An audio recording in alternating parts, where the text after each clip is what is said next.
Tonight on Sai's Eyes on the Skies. We had cold, wet, and gloomy conditions today, but we'll be clearing out the rest of the week. I'll have more on that in just a little bit. Plus, Benji Weiberg will have a look at your national weather forecast for the next week. Sai's Eyes on the Skies for Tuesday, November 10th, and the last show of the semester starts right now. Live from Studio 171 in Ames, Iowa, the Iowa State Meteorology Department team of meteorologists brings you the latest weather from around the country and out your front door. Iowa State's longest-running television program and the only live weather broadcast on campus starts right now. This is Sai's Eyes on the Skies. Good evening, everyone, and welcome back to Sai's Eyes on the Skies. We hope you all enjoyed the nice weather we had last week. It's time for this day in weather history. This day in 2002 was one of a string of 3 days in which large-scale tornado outbreaks occurred across most of the United States.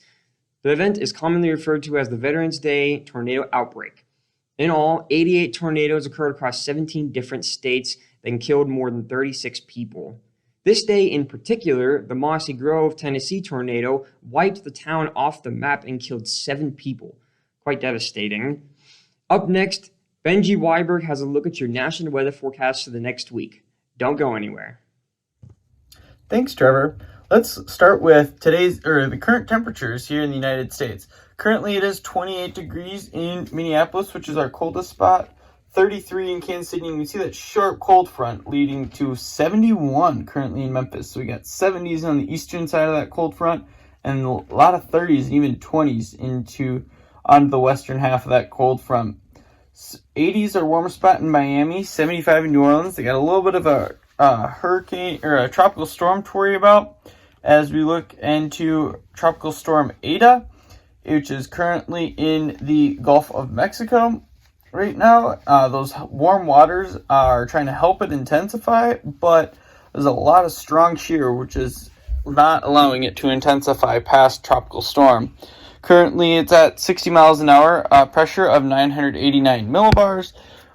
However, it is expected to travel northward, but not intensify too much. Expected landfall is about 65 miles per hour Thursday afternoon into that Florida panhandle. There's still a lot of disagreement in the models, but that is what is currently expected. If you look at the drought monitor, the western half of the country is in pretty extreme drought right now, especially Utah, Colorado, Arizona, and Nevada, and even New Mexico. They are all experiencing extreme drought right now. There's a couple wildfires still out there, which is not helping, but hopefully those can recover faster, or those can get contained. If we go east of that, there's pretty much nothing to worry about. Pretty much Tornado Alley and eastward, the drought monitor isn't really there's no real drought affected in the region east of Tornado Alley. If you look at current satellite and radar, you can see that cold front that kind of came through Missouri, Iowa, and Minnesota. Currently, it's in Illinois right now, about to cross over into Indiana. That low, that spin actually brought some northerly winds, bringing colder temperatures, and moisture, allowing snow to occur in much of Minnesota right now, and that will continue on into Wisconsin.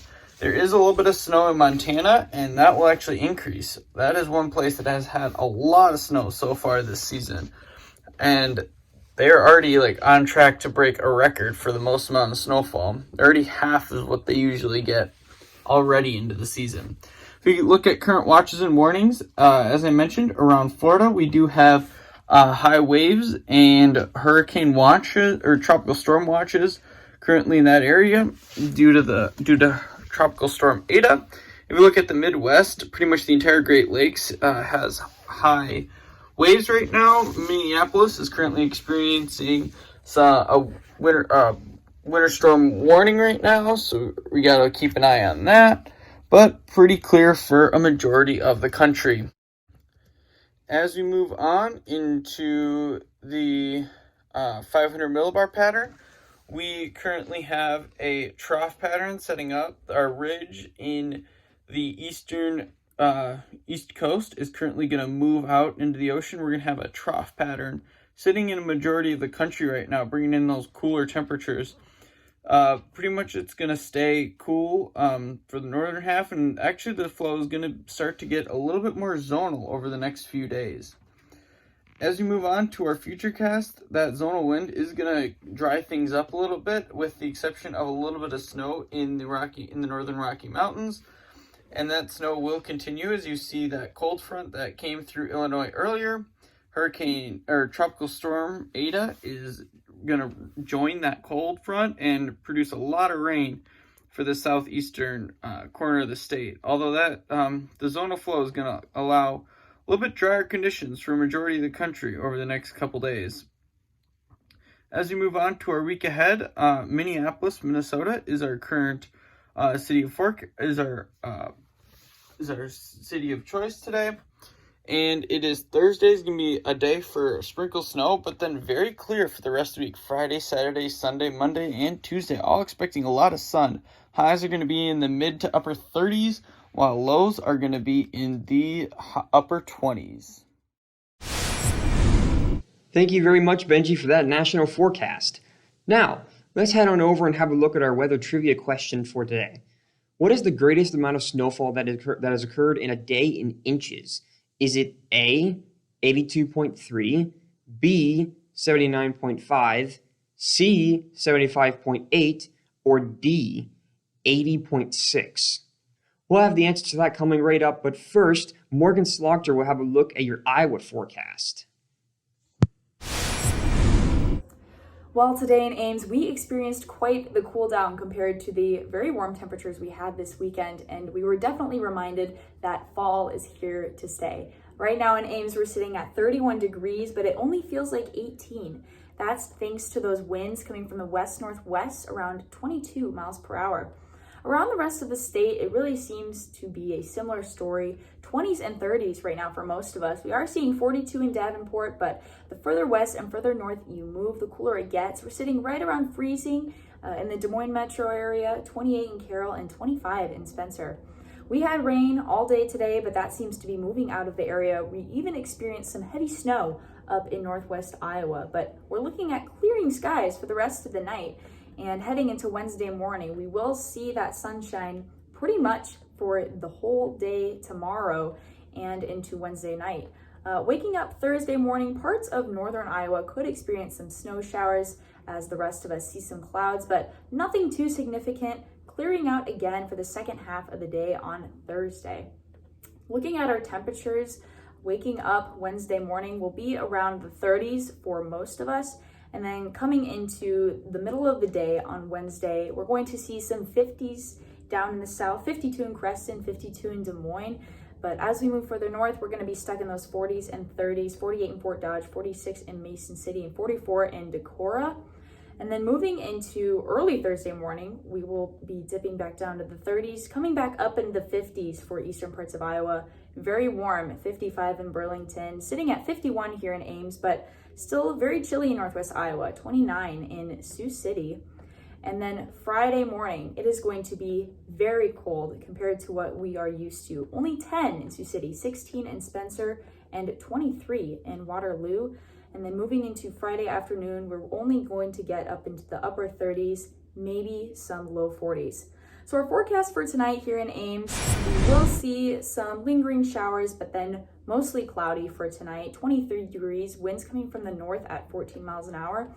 Tomorrow, we'll finally see the sun, mostly sunny, in fact, 49 degrees, and winds from the southwest, making it feel just a little bit warmer.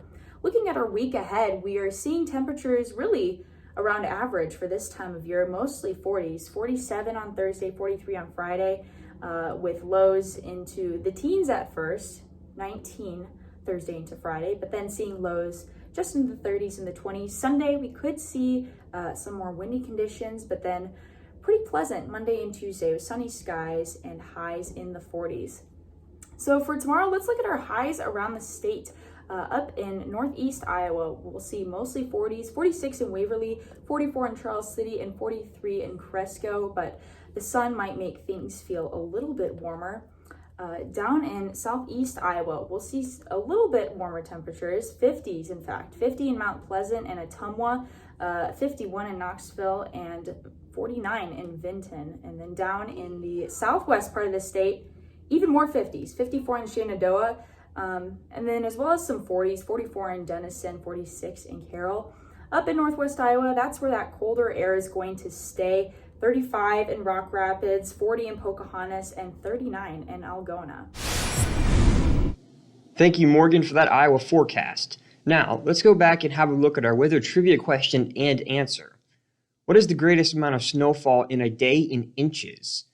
A, 82.3, B, 79.5, C, 75.8, and D, 80.6. The correct answer to today's trivia question is C, 75.8 inches in a day.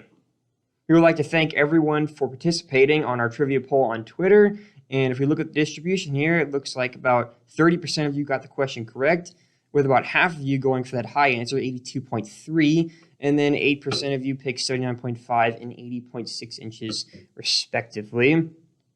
That'll be it for this edition of Size Eyes on the Skies and for this year. We'd like to thank everyone for participating and watching us here in 2020, and we would hope to see you again next year as we move forward to 2021. Make sure to like us and follow on all of our social media pages, Twitter, Facebook, and YouTube, and we hope to see you again next year. Good night, everyone.